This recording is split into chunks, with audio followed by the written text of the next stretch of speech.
Good morning, at least from the West Coast.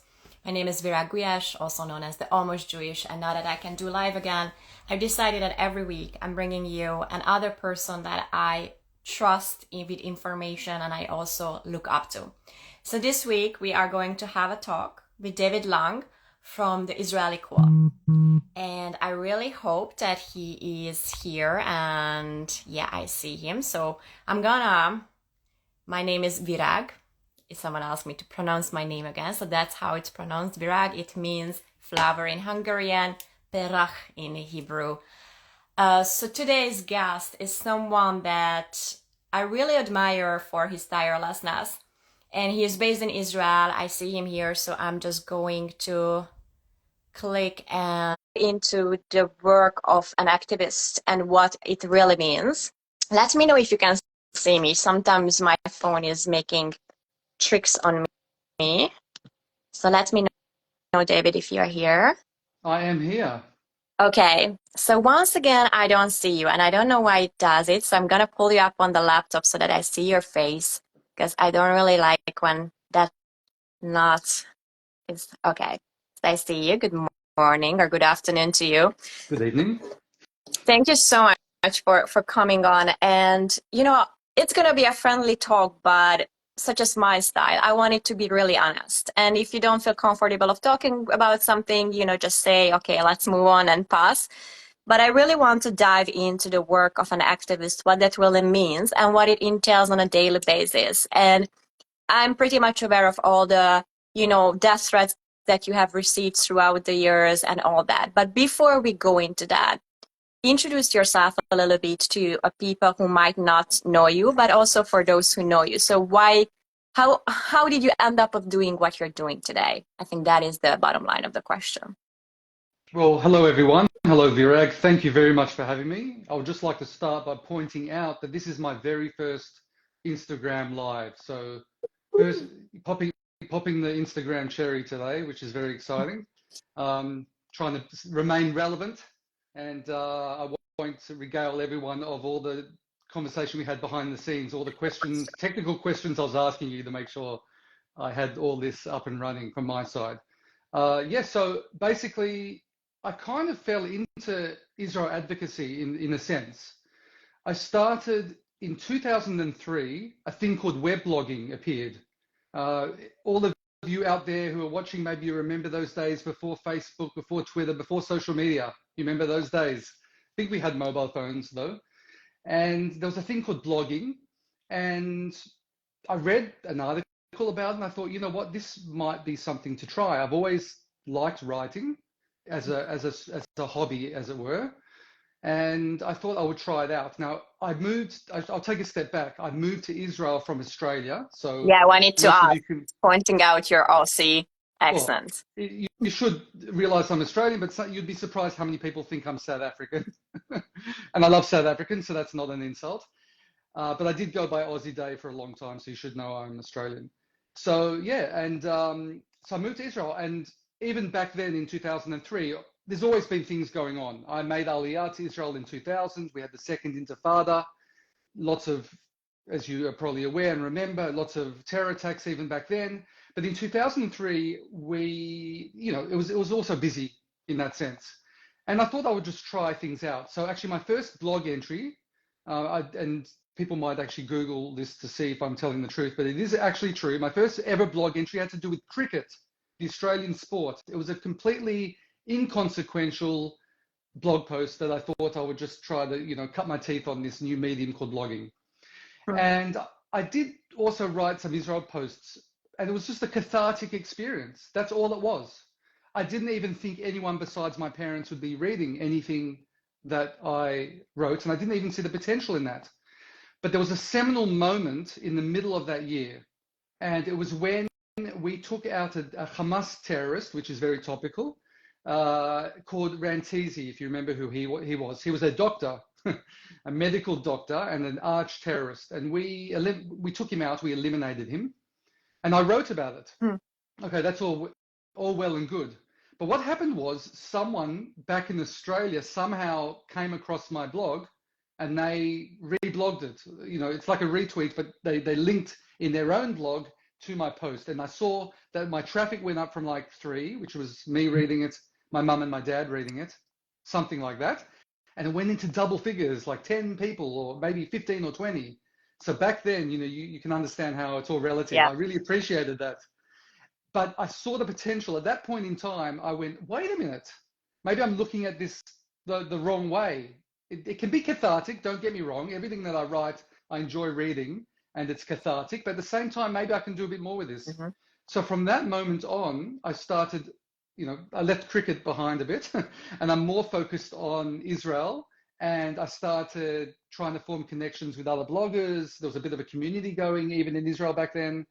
And just, it's been a slow process of building up the audience. So this is my 20th year of doing this. And So of wait, course, David, yeah. I need to interject here. So you are not a paid and trained Hasbara writer. Is that what you are trying to say here? That actually you are writing from your own brain and you're not paid? Look, don't get me wrong. I would love nothing more. And I've gone to the government and people in the government and I've said, please, I would like a grant or something. I have no shame in doing that. But yeah, but there is a good advantage, a big advantage in being independent in that way, because you can say what you want. You're not beholden to anyone. And I do enjoy the independence that comes with that. But I would like, and not just for me, but other grassroots activists, and maybe we'll get to that later, I do think that not just the government, but donor money could be better spent or at least supplemented with supporting grassroots activists like Yeah. myself, but also like yourself. No, I was being cynical because, social media, we are always targeted like, oh, you are just a paid husbarist and things. And, even if today you would get the grants justly, and I will get to that point, but what you are saying is that actually you did a grassroots movement by yourself, by your own, own money and own funds and your own convictions. So that was my cynical comment on that, because on daily basis, I get it like 100 times, like how much money I get to say what I'm saying. And it is such a, such a BS narrative out there. But to go back to your story a little bit, I want to dig into like, why did you make Aliyah? Like, what was your reason behind that? Well, there's a short and a long answer. The short answer is I was a Zionist. Okay, so I grew up in a Jewish family, secular, although now, like since the age of 19, I became more religiously observant. I don't say religious because you can be religious without being religiously observant, believing in God and things like that. But I went through my whole journey that way. And through that journey, I ended up in Israel. And it was a few weeks. No, actually, I'll take a step back. I ended up in New York, sorry, on like a religious program at Yeshiva University. And this was after high school. And I went through a whole journey whereby I just explored Judaism more, and I ended up becoming more religious. And I ended up taking a year off law school and spending an entire year here in Israel, in Efrat, which I'm sure you've personally visited. If I'm not mistaken, Ari, our dear Yeah. friend Ari was from Efrat, and there's Avi Abelel and a few other, many more activists that we're both friendly with. And I studied in a seminary there. And that sort of sowed the seeds for my eventual Aliyah. So that was in 1993. I'm aging myself. Hey, what the heck? I'm turning 50 next month. Oh my God, I would never have given you 50, by the way. So Yeah, and I feel 18, and people don't usually guess, but whatever, it doesn't really matter. Anyway, so that sowed the seeds, and so I went back to Australia. I finished university. I worked for an oil company. I had a very nice, cushy job, but I was very restless. And I'm not going to badmouth Australia, even though there's a lot of anti-Semitism there, as well as all sorts of places in the world, which is very surprising for me. But I love Australia. I'm still hold it dear to my heart. I'm still very connected to Australia. I love the culture there. But as a Jewish person, I knew this was my home. So I was sort of always plotting, I guess, as it were, my return. And I just needed an extra kick up the tuchus, kick up the backside. Right. And that was in the form of meeting a nice lady that would eventually become my wife, my late wife. And anyway, so we met. We actually met over the internet back then. I was in Australia. already. Okay. Again, not sliding into any DMs. There was no Instagram. There was no social media. It was old school. She had her own website, and I found it, and we communicated over the phone. It was a very nice love story. And I ended up about it was about a year later in Israel making Aliyah and getting married here. Oh, So that was the longer version of my story that I'm a Zionist. no, it's also very important because I always want to add the human side. And again, it's a whole different topic, maybe, how the quote unquote other side, meaning people from Gaza, are always humanizing their story. And I feel like from Israel, it always, we look at Israel, oh, the people who are having it well and good because, they are the rich and the white and all that. And we often forget how much story every Jewish person has as well, and as every Israeli. So that is one of my goals here, so to rehumanize the Jewish people. I think that is the right approach here. Um, something when you were telling your story, another cynical moment just came into my mind. So you're not only like a Hosborist, you're also a white colonizer who went back to Israel. I'm just like giving you all the labels It's social actually media funny. would No, give no, you. I love your cynicism. It's very funny because I'm fully aware that when it comes to looking white, you don't look much whiter. And I've got a little bit of a ring light on, but it doesn't make me look that much whiter than I truly am. So I'm not, let's say, the flavor of the month in terms of speaking engagements, because when you look at me, I look very Yeah. white. But I can trace back to the tribe of Levi, and I'm as indigenous as they come. I have no doubt about that, but there are the doubters out there. So let's go into activism, like really dive deep into that. And there were a couple of angles I wanted to, share here. But the first thing, before October 7th. So you are one of those who I've been, following, and we worked together on a couple of things. You also give me your platform to share my thoughts and write on Israeli Call. So you have been around way before October 7th. What was it like to be an activist prior to October 7th? Because I really want to make a comparison post October 7th later on. So how was your daily activity look like before? That's a very interesting and good question. Um, my daily activity before October the 7th is similar to what it is afterwards, but with a few differences, of course.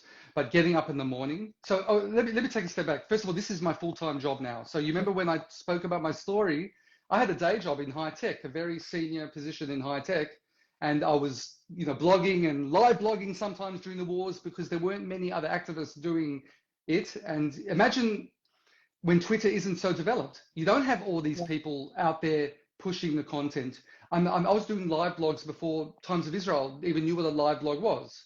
Hmm. I'm really back from the Stone Ages, as it were. So I felt the weight of responsibility. And even if I didn't feel in the mood to do it, just saying during 2006, the Second Lebanon War, or 2009, all the different IDF operations to eliminate terrorism, I was one of a few bloggers back then doing it, and really felt the weight of. So there would be times I'd be at work, and I was working really hard, and I'd in my little moments I'd quickly step and then do a quick blog post, a very quick little Mm-hmm. update, like a tweet, as it were. So one of the differences post October the 7th, which we'll get to, is that there are more people obviously involved.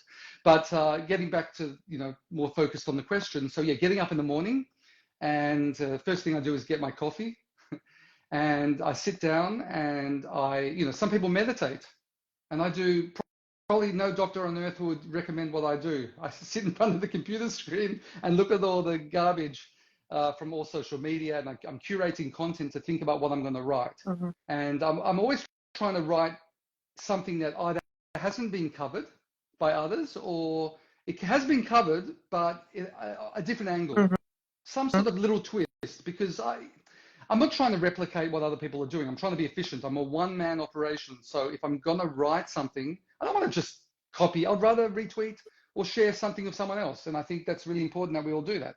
We all amplify each other's work. But I'm only going to add to the conversation if I think I have something of value. So that could be maybe a humorous take on something, or an angle to a story that hasn't been covered, or a completely original story, which are my favorite types. And that's pretty much so where I start my day. I do pray. So, but I do, I'm a naughty boy. I do that a bit first for a bit, and then I say, okay, enough of that. get to the, put on my phylacteries, my tefillin, and I pray in the morning. So I do have my meditation and my prayer, and then I go back to it. And I work from home these days because, as I alluded to, this is my full-time job now. It's been my full-time job since 2019 when I left the world of high tech. And I formed a non-profit, so Israeli called the blog, that little blog I told you about. I've made a whole, let's say, thing of it. It's my career now. Let's say it's my passion. And this is something I want to emphasize here because, and you know me, I'm not really PC, so I will call out a couple Me neither, of situations. Yes, I think that is why we connected. And I remember the first time I got to learn about your blog, it was when I was still working with other Jewish nonprofits. And my work was in marketing, and PR, so I needed to look for the latest news. And you were, for me, always the one who broke the news. So what I eventually saw that you were the one doing the work, you broke the news, and then everybody else copied your thing. And oftentimes without giving you credit. And again, as you said, we need everyone amplifying the word, but sometimes I think people don't understand how hard it is to actually go and make sure that the news we are putting out there is credible, that it's been verified. And you did all the hard work. And I remember, everyone just, that was before October 7th already, like everyone was just copy pasting. And I myself felt frustrated about that. So I don't even know how you feel, but maybe you want to talk about it, maybe not. But after October 7th, what I'm seeing is an even worse situation when it comes to activism, because I really value people like you who do the work and walk the talk and actually giving added value to the community. And then we have this influencer marketing within this niche as well, who is just exactly still continuing, to copy paste everything, and they know how to go viral just by collecting other people's thoughts.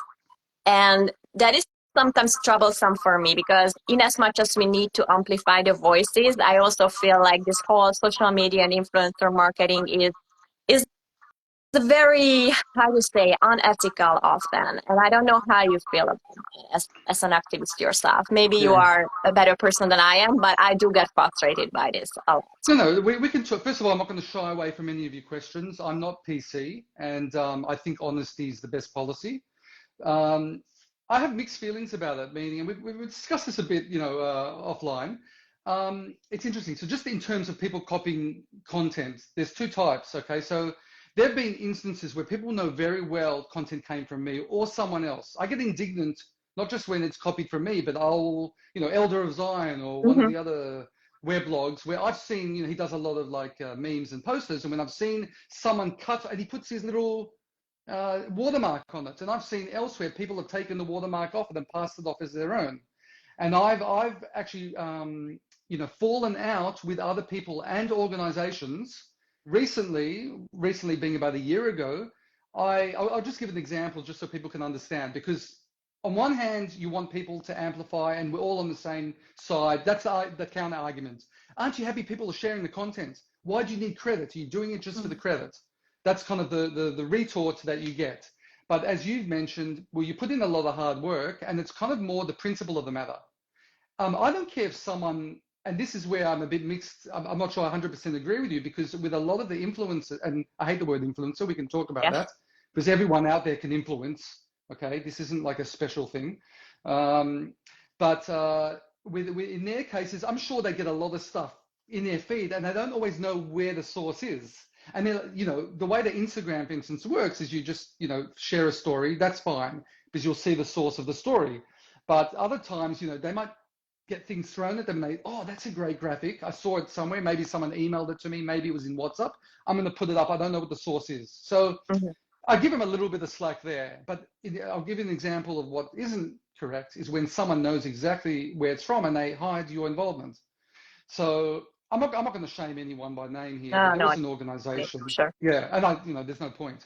But there was an organization that, if you remember that, Roger, let's talk about Roger Waters very briefly. That's the example I'm going to give, one of my favorites. By favorites, I mean Yep. the We worst person got on the it. planet. Yeah, one of the subject, grist for my mill. And he always, in many interviews, he talks about how in 2006 he was in Neve Shalom in Israel, the concert. It was one of the seminal moments. He was at this Arab Israeli village, co-op village, and he had this concert, and the crowd were really into it. And he's talking about how we love you, we love you, we love Pink Floyd. And then this is how he tells the story, right?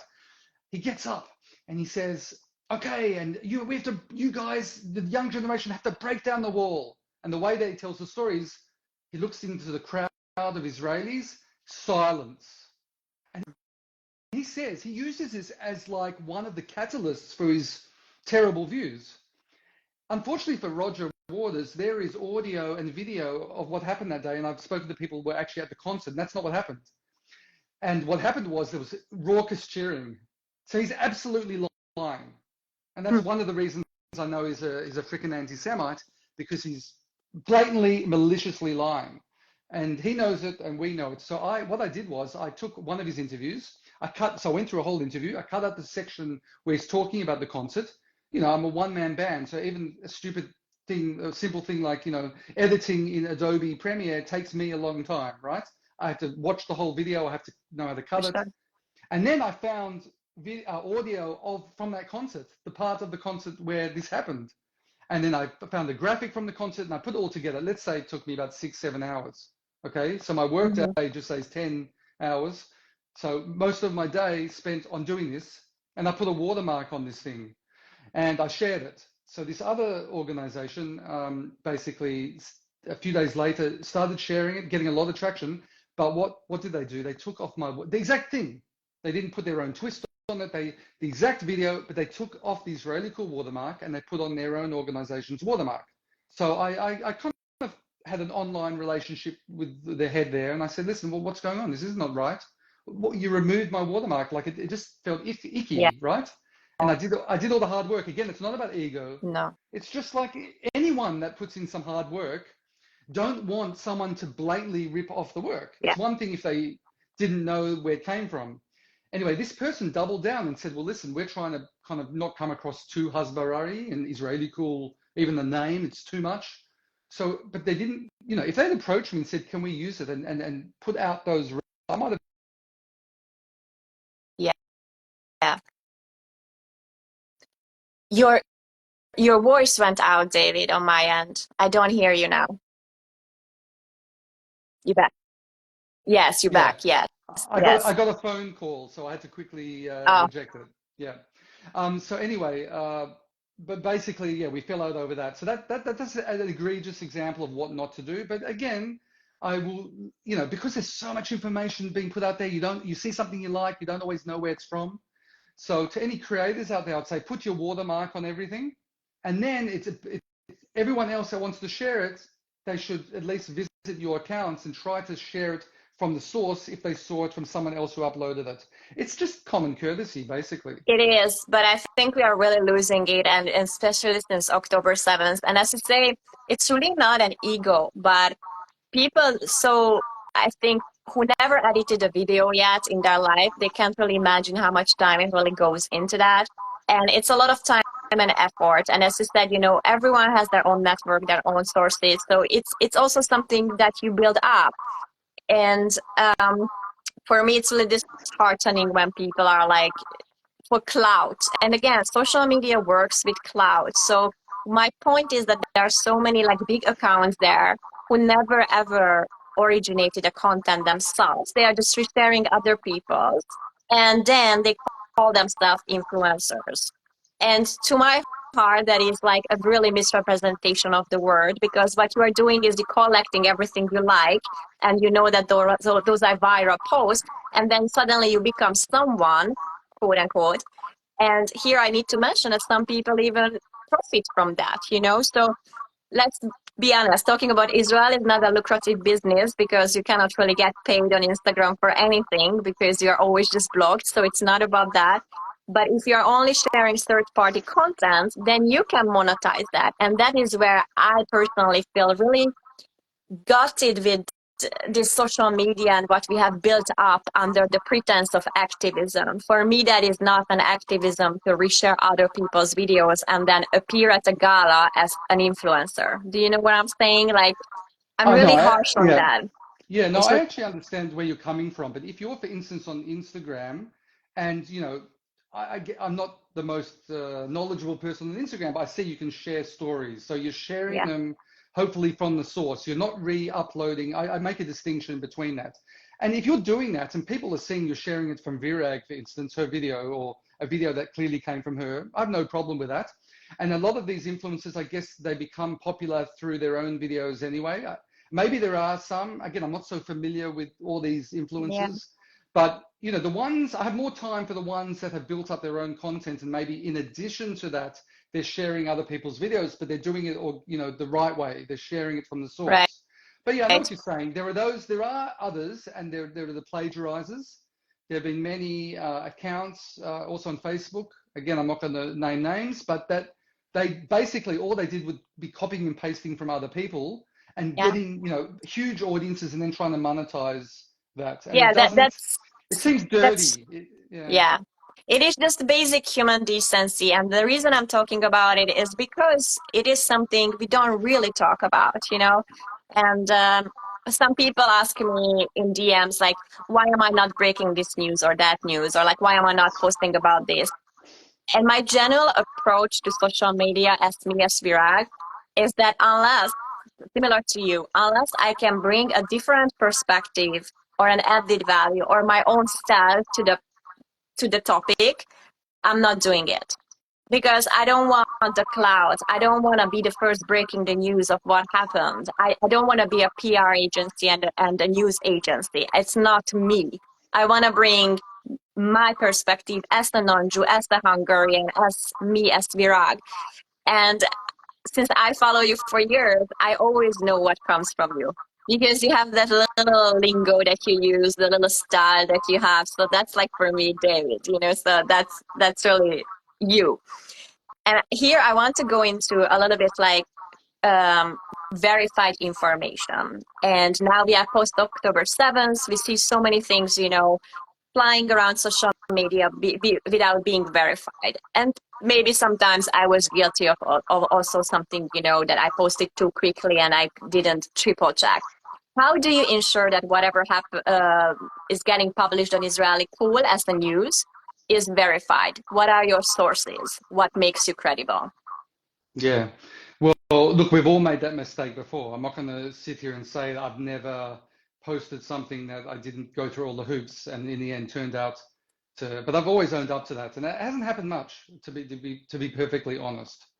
Actually, the one time that I can think of that it happened was when I exposed an anti-Semite, and the person basically turned out that the anti-Semite, that wasn't their real identity. They had co-opted the identity of a real person and were pretending to be them. And then the real person got really angry at me for exposing them as an anti-Semite.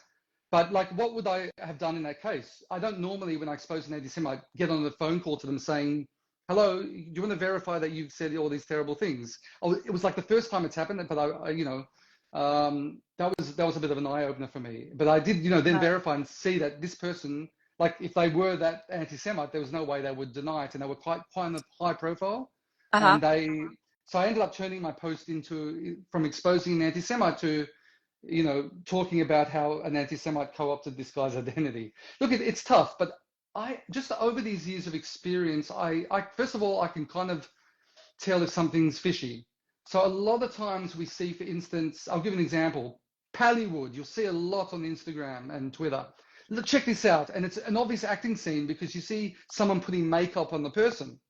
Now, I know when I see stuff like that, 9 times out of 10, it's from an actual movie. It's not, first of all, it might not even be the Palestinians or the Gazans. Huh. It could be from somewhere else in the Arab world. There's a lot of that. Mm-hmm. But even if it is, it like comes from a movie. So don't post and say Pallywood, because there's plenty of Pallywood, don't get me wrong. Pallywood being Palestinian Hollywood, where they're acting. But you have to distinguish between that and when it's meant to be a movie. It's a movie about the occupation. It's a movie about the terrible Zionists, but it's meant to be a movie. They're not passing it off as real life. So, but I see a I've seen a lot of that post October 7th, by the way. So when I see, there are certain things I see and I'm like, oh, wait a minute, I'm not going to post that. I'm going to check it out. Now you do things like Google, if it's an image, Google image search, there's lots of WhatsApp groups. You can ask people if you don't get anywhere, have you seen this? Do you have any more information on it? And, you can try to Google search by what you're seeing, enter actual search terms in Google to see if something comes up. It's a bit harder when it's a video, because how do you kind of trace back a video? There's Google image search. Maybe there are tools for videos. I'm not fully aware of them, but sometimes I might try to take a screenshot from the video and there are certain things. So it's, there's gut instinct, and there's certain methods of verification, whether it's brainstorming with other people, but you kind of have to always be cynical, even from people on our side. And, God bless the people on our side. I mean that, not cynically, but, in their enthusiasm, there are many people that just push stuff out, they fire, and then they might have hit a few own goals, as I put them. And, it causes a lot of messy, and, by the way, we've had even the official Israel account, do things like that on occasion, which, when it's an official account like that, or other officials, and they put out something and you're like, oh God, this is not helping.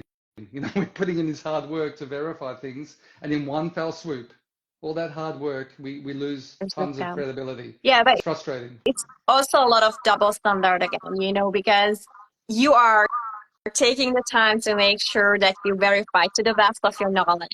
Whereas we see that on the other side, everything is just thrown on social media and people ride the wave and they believe everything. So again, I always sit with myself, whether, and this is something, on a broader picture, if I wouldn't be so involved at this point in my life with the Jewish community and Israel, I ask myself often since October 7th, would I feel that I find an appeal on the way or how the other side is operating? Meaning, would I join a march on the streets that is filled with people who are masked up and they are violent and harassing the people around them? Would I share on social media, just every day that it's 10,000 kids? No, it's 70,000 kids. No, it's 40,000 kids. It's I sit with myself, and I don't understand how a person who is not a Jew hater at its core can actually take all those social media posts seriously. I'm not even arguing with the people anymore who are messaging me, oh, what do you feel about the 50,000 kids? You know what I write back lately? It's oh, it's 50,000 today. I'm sorry, I thought it was 70. Yesterday it was 10,000, so please come back. It's this enormous emotionally driven posting and the manipulation. So again, I have so much respect to people like you and other activists who actually, even though we know that facts matter less than emotions, you are still trying to be a decent human being and share only facts. It's how do you, as David, as a human, not really like an activist, feel when you see all this misinformation and all these lies circulating about Israel and the Jewish people? Well, obviously it's very frustrating to see that, but I've accepted that that's par for the course, and you've hit the nail on the head, that the people that are taking the Hamas Ministry of Health in Gaza as the factual, and then they're doubting the IDF, are playing their hand. They're Jew haters. And again, I'm not someone that screams out Jew hater very easily. I've got a high standard there, but they're clearly Jew haters. And so it is frustrating. But on the other hand, I try to weaponize that, meaning that's what I try to do. It's part of my strategy. And I want people out there who are watching this to understand that it's a bit of a gift. All their bad behavior, as frustrating as it can be and make us angry and boiling inside, I see it and I'm like, yes, there's a post. So for instance, not just their lies. So yeah, I obviously pick apart their lies, I debunk their lies. But it's not just about debunking individual lies. It's about showing the sort of people that these people are. And my audience are not those people. I'm not going to convince anti-Semites to change their ways, although maybe it's happened 3 times, but maybe out of fear more than anything else after being exposed. it's the people on the fence. It's the intellectually honest people. And again, another piece of advice for everyone watching is focus on them. So if you're going to get into any online arguments, don't spend too much time on it. But if you have people watching the online argument, just be aware, okay, I'm trying to show this person up. So, expose their lies, expose their hatred. If they come after me, you mentioned the death threats, and you don't want to know some of the other stuff that they've said to me, but I've got a very thick skin. And in fact, I welcome it and I try to draw it out of them. And that's what I do. That's part of what I do. I'll expose their bad behavior. When they do those marches past Sloan Kettering Cancer Hospital with the kids, and they're banging on the windows and scaring the cancer patients, I'm going to write about that. Like we have to take that as a gift. A lot of us get very disheartened by that, but let's look at the glass as being half full there. Because again, if you're someone on the fence, and you mentioned emotion, it's not just facts. Yes, we need to get our facts right, but you don't win the people over with the facts. Mm-hmm. You win them over with the emotion, and the emotion can be positive towards us, but it can also be negative towards the other side. Both things.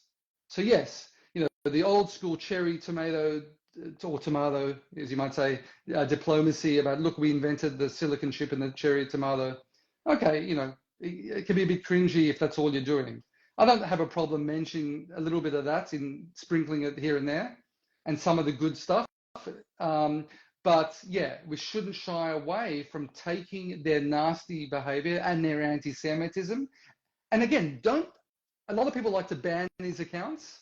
Unless they're inciting violence, please don't ban these accounts, because you're taking away half my posts, half my material. And if you're going to ban it, at least let me get, screenshots. And I love that stuff. Yeah. And again, it's very empowering. And I want everyone watching to feel empowered and not down. I think these were excellent points, and thank you for all these little suggestions, because that is really an added value that people can walk away from this live.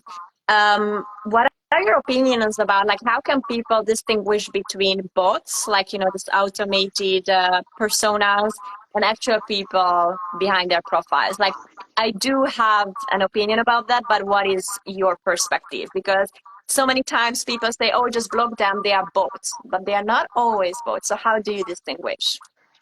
Yeah, I'm not an expert on identifying bots, but if you want to try to, one thing I've noticed is when you see certain posts, and for instance, I'll be in Twitter or X, and I'll put the text in, and I'll just see about 100 different accounts posting, row by row to the same text, and they might be bots.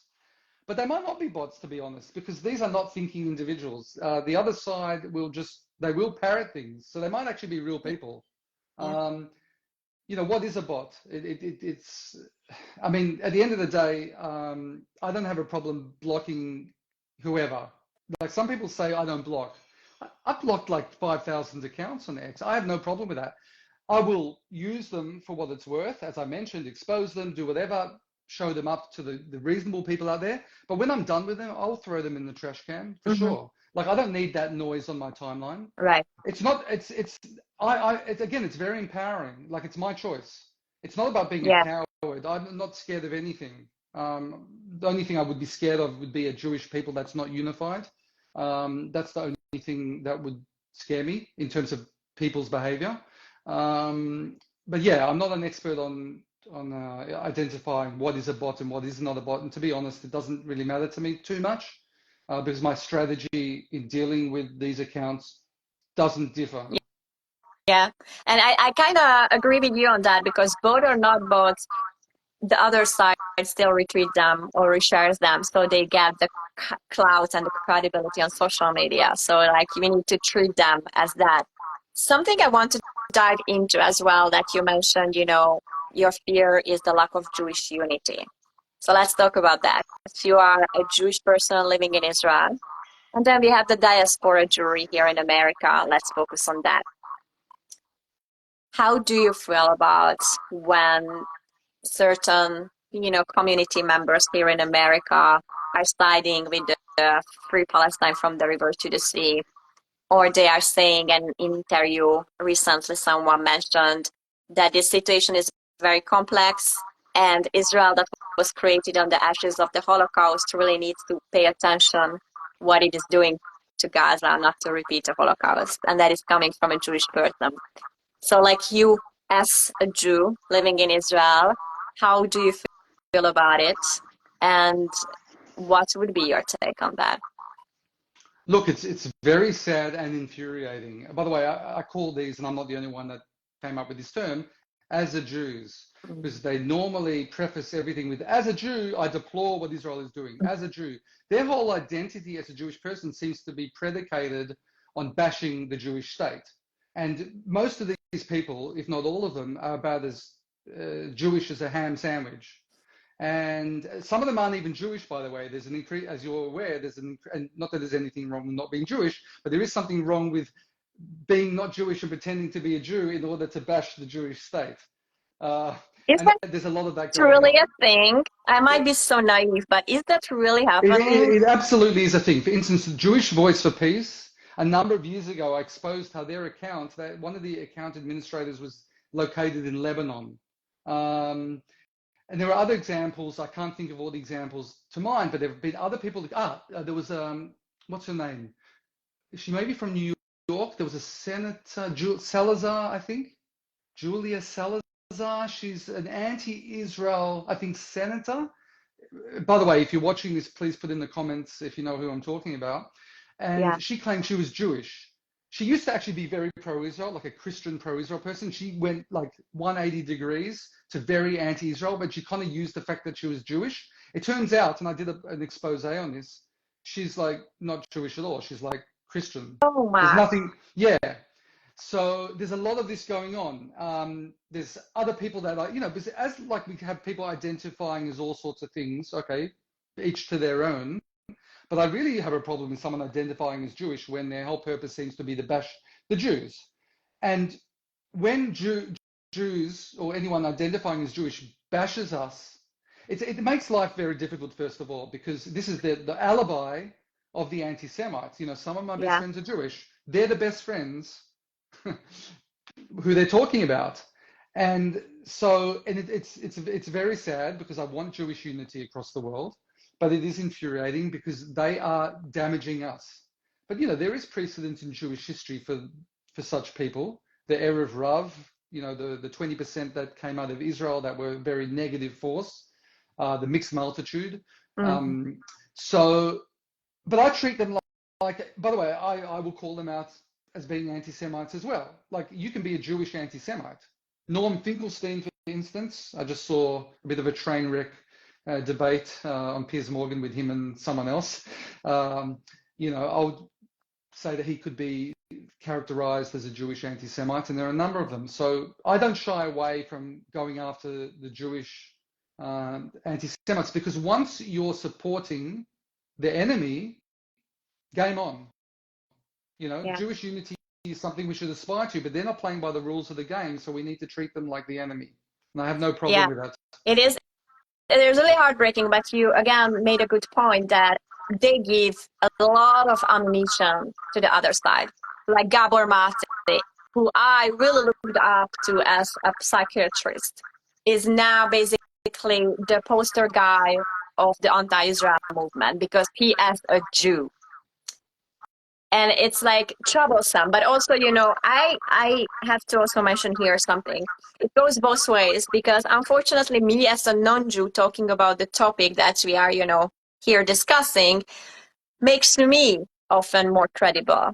And if you know me, I'm really big on emphasizing that I'm not a token non-Jew. And I'm not here to serve a husband purpose. Whatever I say is out of my own conviction, from my own journey, from my own education. So it goes both ways that if a Jew is talking against Israel, or we are putting that person on a pedestal. And unfortunately, the Jewish community also has a tendency that whoever is supporting them, you guys are tokenizing that person. And I talked about it at an FIDF gala in San Diego, that I think that's a pitfall, that's a mistake, because the Jewish community wants to be accepted and liked oftentimes so much that they are tokenizing these non-Jewish people who are standing up for them. Whereas the other side takes it for granted that you are with them. And they are only pushing you out and shaming you if you're not with them. But the moment you are with them, you are just a regular person, with common sense on that sense. What is your take on it, if you have any? Yeah, look, I have to just preface my remarks. I got another phone call, so I didn't catch everything that you said, but I caught the last part about the tokenizing, and we Yes. discussed that a bit. Yeah. So yeah, there is this phenomena within pro-Israel advocacy where you have non-Jewish activists like yourself, by the way, and we really appreciate it, and we should appreciate it, and we should not take anything for granted. But it's almost like, yeah, like we want to be loved so much, or because we're like in an abusive relationship with the rest of the world, and we are so used to the abuse that when we meet like a nice guy or girl that appreciates us, we kind of go a bit overboard. And I feel that a bit sometimes, in the sense that, we have activists who are pretty much put in the realm of celebrity, but if they, for instance, again, if they look like a white Jewish guy like me, it's not necessarily about the quality of their content. A lot of it has to do with the fact that they're like a non-Jewish person.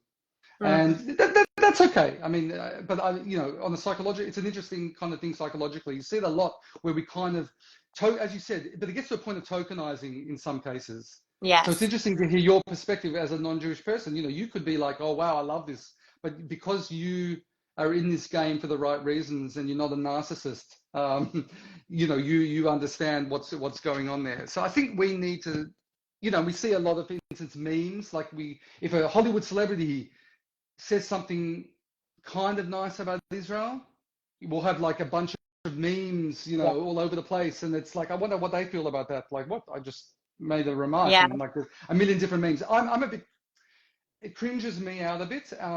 But not just me. Like, for instance, I've got 5 kids, and I've got my 2 eldest daughters. My eldest is 22, and then I've got one who's going to be 21 soon. And they're very good. I always go to them to see what is cringe and what isn't cringe.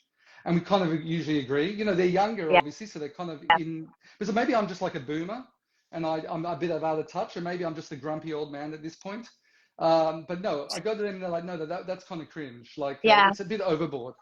I think we need to just own our narrative more, be proud of who we are, embrace our non-Jewish allies, but don't treat them like objects of fascination. It's a weird situation sometimes. It's, 2 things that came to my mind. One, for me, when I started to write about this and get into this topic, and again, for me, it's not my hobby. I dedicated my last 9 years working only with Jewish organizations. So for me, it is like my life. I will go on the street and like spotting everything I don't want to spot. But the reason, or one of the reasons I wanted to do an education in Jewish studies was exactly that I'm not a tokenized kind of person on social media who can be likable. I wanted substance behind of what I'm saying. I wanted to take the hard way so that actually I have the knowledge.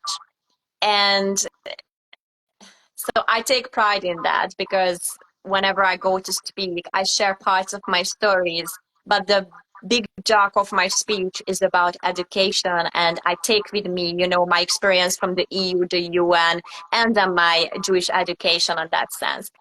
And with the objectifying, I also feel that Israel and the Jewish community are again doing themselves a disservice, because you are surprised, and I understand the psychology about it, like, don't get me wrong, but you are surprised when someone is standing beside you, just like that. We have a whole Hollywood list, like, who is with us, whereas the other side is so naturally just like, oh, we are the cool kids, join us, and it's like so natural that you belong to us. And this objectifying on the other way, I feel the cringiness on that, and I also understand the psychology. But perhaps, and again, it's psychology, the moment we as individuals start not caring about whether people like us or not, people tend to like us more. And maybe this is something on a broader sense, the Jewish community can practice. And I understand it's very hard after centuries of oppression and all that we know from the history. But the niceness and the kindness and the tikkun olam and the mitzvah and all these are so exploited and misused by the non-Jewish communities, and it cannot be a detriment to your community just because you are nice and you are there for Yeah. others, you know? Yeah, no, absolutely. But I think, look, Jewish pride and Jewish unity are two of the things we need to focus on. And again, when I say Jewish unity, not at the expense of our cause. Okay, there are people that are outside the realm of or outside the fold, so we shouldn't sacrifice anything for overall unity with them. But I mean, in general, amongst the Zionists, the proud Jewish community. But yeah, this whole indigenous Jewish movement, which is quite recent, I'll say the last decade. And I want to give a shout out to our friend, our mutual friend, Ryan Bellerose, who I credit very much, credit very much with a non-Jewish person, by the way, who finds all this stuff very cringy like you do. Because again, he's keeping it real. It's about, what are we trying to achieve here? It's not about my ego. It's not about my narcissism. And he was the one that gave us a kick up the backside and said, listen, you guys are indigenous. I'm an indigenous person, Métis person from Canada. And you've got to own your narrative. And I give him a lot of credit for that. And, the Israeli government and many influencers, to use that word, and many other people have taken that on board. And it's amazing. And he's not seeking credit for that, but I want to give him credit because I know it came from him originally. But it's really important that we have that, because a lot of times we've come into these debates and arguments not really sure of the footing on which we stand. Yes, we need Israel because of the Holocaust and these sorts of arguments, but it's more than that. Yeah. And we just, the indigenous argument is such a strong basis for the anti-Israel argument. Look, we'll take a step back. We might be getting a little bit deep here, but do you ever wonder why you have these far left people aligning with these Islamists? I mean, they're very strange bedfellows, but I think I have the answer here.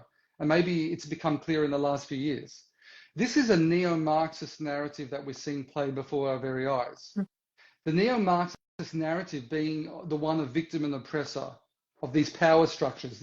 All this woke intersectionality, all this diversity stuff. It's all coming, I believe, from, I think the Russians who had lost the war, as it were, didn't really lose the war. They're winning the intellectual war. So they've injected all these terrible ideas, probably from I would say the 1970s. And they've infiltrated the universities. And of course, you also have, Qatar injecting some Islamic fundamentalist ideas to the US universities as well. So these Marxist ideas of when you see two parties and you see a successful party and a weaker party, this Marxist idea that the weaker party is weak because the more successful party has oppressed the weaker party. That's this narrative, and it fits what we're seeing now in the Middle East in terms of what we're hearing from the Israel haters and the anti-Semites. But Israel is successful, leaving God, I believe, God has blessed us, but that's not going to convince anyone. So, it's better to be smart than right, okay? So the smart way to look at this is, listen, we've worked our damn asses off, and we've focused our energies, despite all the odds, to succeed. And we have this culture of intellectual curiosity and family and community and all the positive things which we should own and be proud of. And that's why we succeeded. But the other side, it's not because we oppress them. It's because, you can see what's going on. They get all this funding, that they have a victim mentality, egged on by the UN and the UNRWA that should not exist.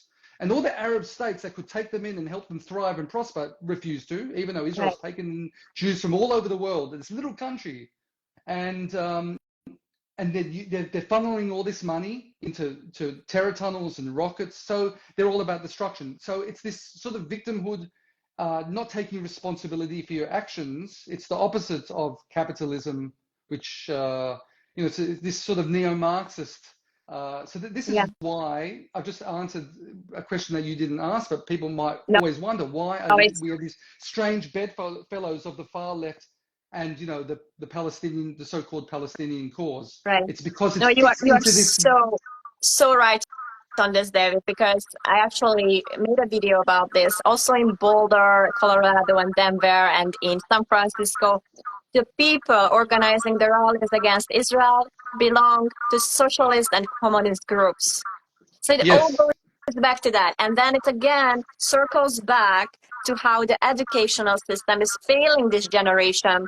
Because if someone comes out of Colombia with the idea that communism is something to strive for in America, that person should, ask back for the tuition fee that he paid.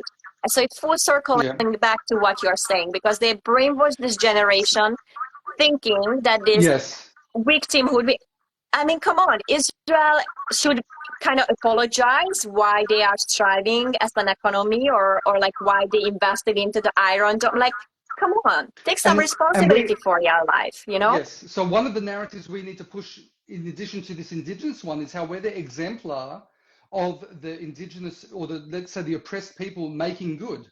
Zionism is one of the original human rights movements. This is something our friend Brooke Goldstein has been very strong on pointing out when she formed Zionists and now End Jew Hatred.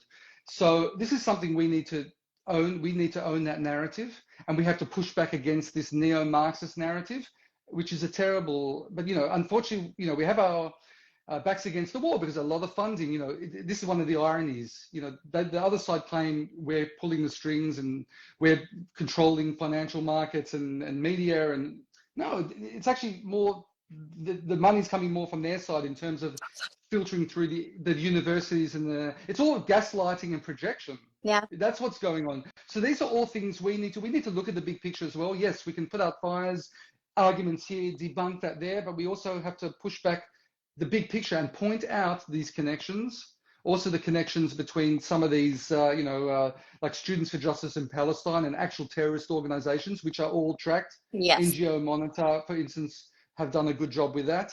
The Israeli government have also put out something in the past few years. So it's a proactive approach. Let's not just like swat away their accusations against us. This is what I truly believe in. We need to be very proactive, do our investigation work, but collaborate together, because not one person can do it all, and just go after them, because we need the power of the many. And they're by the way, the other side are way better than us, because we're too fractious, too many egos, too much wanting to take credit many times. But if we put our minds together, we could do way better. Absolutely. And I think this is a strong ending, both as something, again, a takeaway message, and also ideologically, I really appreciated what you, linked here. Before I let you go, how can people help your work so that you can help the community better? So for me, it's always like that. We help each other. What can they do? Yeah, so there's a number of things you can do. On a simple level, if you would, you can send me news tips. So israelicool.com is the news site. You can search, and I've got the Instagram, obviously, because I'm talking to you now on Instagram, dumb comment, Twitter, all those things, Facebook. So just contact me somehow, maybe through my email.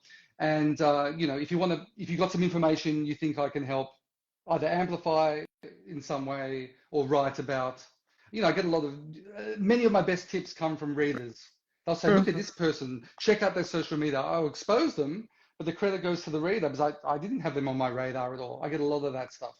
That's on a simple level. If you want to, you can obviously, because it's a non-profit, if you want to contribute, you can also, there's a donate button there, but it doesn't have to be on that level. It can just be, appreciate any kind of support. Again, it can be just sharing the content, providing with news tips if you don't want to financially contribute.